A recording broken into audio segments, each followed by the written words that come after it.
ఎప్పుడు ఒక విషయం గుర్తుపెట్టుకోండి, వాళ్ళు చేసిన ప్రార్థనా జీవితము, వాళ్ళ మోకాళ్ళ అనుభవము ఈ రోజున మనం గమనించుకున్నట్లయితే ఎంతో నేర్చుకోవలసింది ఉంది.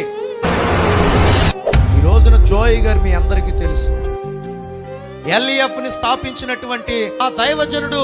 ఆయన మరణించక ముందు ఏమని చెప్పారు అంటే, వృద్ధాప్యానికి వచ్చిన తర్వాత నేను 100%లో 5% నేర్చుకున్నాడంట. ఇంకెంత శాతం ఉంది? 95% ఉంది 100%లో. గమనించండి, ఇప్పుడు ఆయనే ఆ మాట అంటే రీచ్ అయ్యావా ఏంటిది? 100%. కానీ మనం ఏమంటావు తెలుసా? నాకన్నీ వచ్చు, నాకన్నీ తెలుసు. ఆదికాండం మొదలుకొని ప్రకటన గ్రంథం వరకు అడగండి, ఏదైనా చెప్పేస్తా. అనవసరం.